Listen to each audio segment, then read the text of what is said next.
We pulling?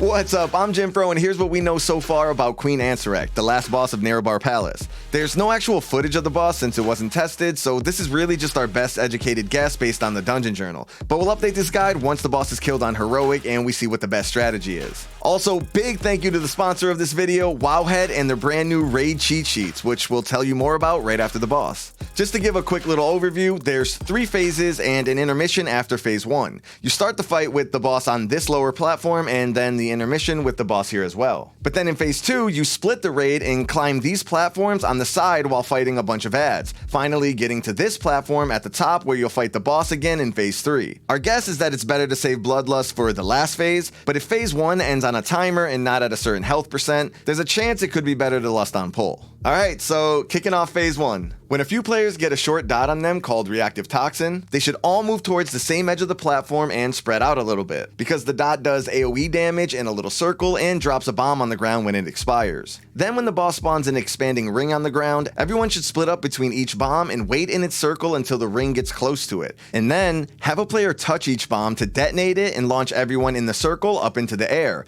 effectively making them jump over the ring as it passes under them. You're doing all of this because the rings kill anyone it touches, and if it touches a bomb, it kills the entire raid. And you have to use the bombs to launch over the ring because otherwise most classes don't have a blink or a teleport to avoid it themselves. On Heroic, everyone needs to split up evenly between the bombs, because each bomb puts stacks of a dot on the people in the circles, and having more people in the circles reduces the number of stacks. And you need to have a different set of players touch the bomb each time because there's a debuff that basically guarantees you die from the second one you touch. When everyone lands after the bomb launch, get out of the acid the bomb leaves on the ground and get away from the person that touched the bomb before they do a little explosion around themselves, and dodge the random swirlies and waves on the ground. So to summarize all of that, put bombs towards the edge, use them to launch everyone over the ring, and then dodge the stuff after you land. Everything else in phase 1 is more straightforward. The boss does a raid-wide root cast, which is super similar to Tindril from Amirdrasil if you did that boss, where everyone gets a little circle around them when the cast starts, and you have to group together without being in other people's circle too much, and then AoE down all the web ads that spawn when the cast finishes,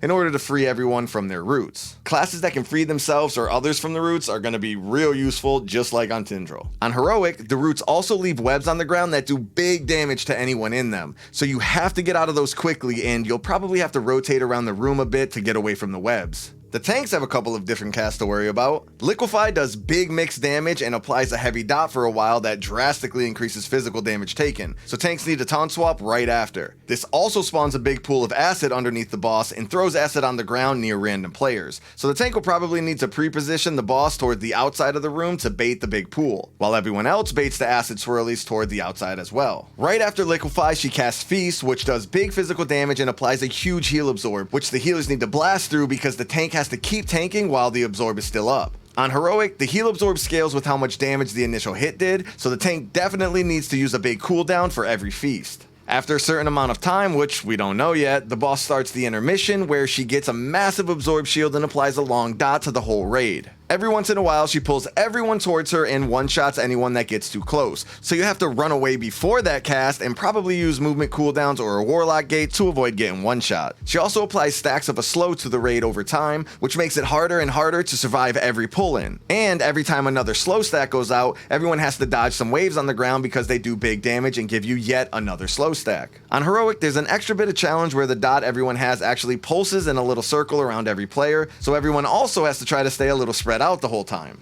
Once the boss's shield is broken, phase 2 starts where she retreats up to the platform above where you can't reach her, and she starts spawning a bunch of ads. And the goal of this phase is to split the raid in half and work your way up these side platforms around the outside of the room while killing all of the ads to eventually get to the boss and end the phase. The journal doesn't say anything about where the ads spawn or how many spawn at a time or in what order, but here's what they do. Ascended Void Speakers have a single target cast you have to interrupt, and they explode when they die, knocking back anyone in 45 yards and spawning a big pool on the ground. My guess is you'll have to use this knockback to hop to the next platform sometimes, so aim to kill these last and position your knockback to the right spot. They also share health with any other Void Speakers in the fight, so a little coordination with the other half of the raid might be required to time the knockback well. And on Heroic, they spawn some moving orbs around themselves that everyone has to dodge. Chamber Guardians need to be handled by the tanks. They have a big mixed damage cast that knocks the tanks away, so they'll need to avoid getting knocked off the platform. And the Guardians share health with any other Guardians in the fight. These guys aren't a huge priority to kill. Chamber Expellers teleport around and cast a beam toward a random player that knocks back anyone it hits.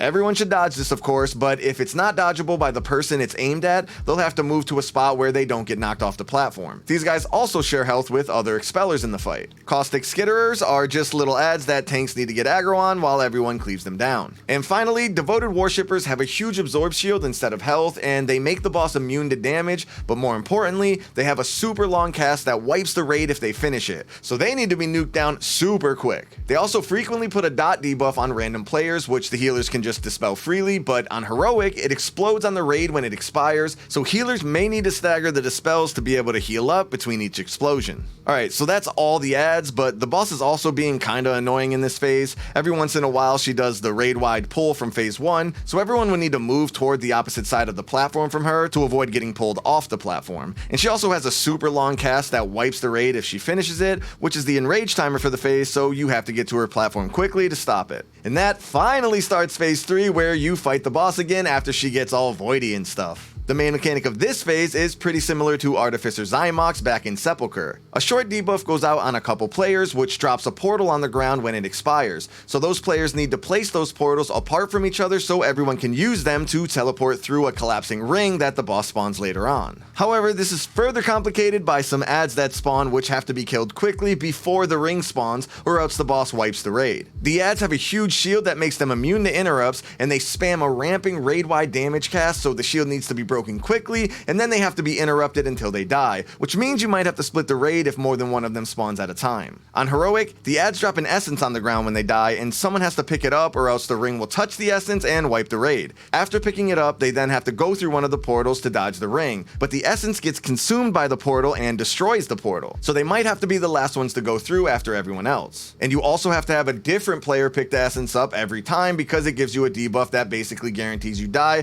from the second one you pick up, because why wouldn't it? The whole essence portal part isn't really clear in the journal, so take it with a grain of salt. While the ring is out, the boss also pulls everyone toward her, so you have to run against the pull until you can go through the portal at the right time and skip the ring. So to summarize all that, put portals away from each other, quickly kill the ads, pick up the essence on Heroic, and everyone go through the portal at the right time to avoid the ring.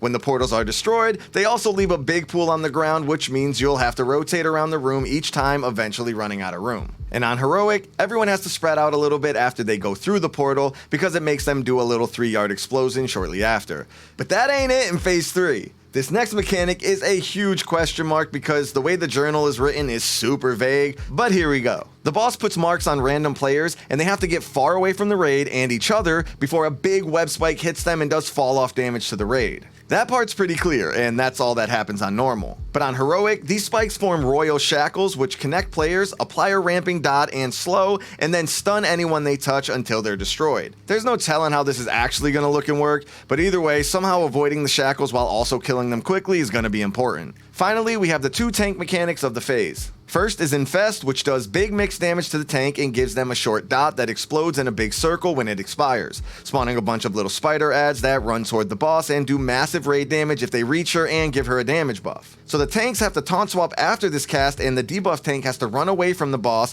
and then everyone has to CC and slow and nuke down all of the little spiders. On Heroic, the spiders also leave pools on the ground when they die, so the tanks should try and spawn them near some other pools to save some room on the platform. And the second tank mechanic is Gorge, which is a short channel that does physical damage to the tank, leaves a big physical damage taken debuff for a while, pulses raid-wide damage, and spawns swirlies on the raid that leaves pools on the ground. So the tanks need to taunt swap right after the channel, and everyone should try to bait the swirlies to go near some old pools on the ground to save some room. On Heroic, the raid damage is increased based on how much damage the channel did to the tank, so it's extra important to use a big defensive for every channel. Alright, that's an insane phase that could be an entire boss on its own. Oh, and the boss hard enrages after the 4th time she spawns the collapsing rings, so big damage is required. And that's pretty much it.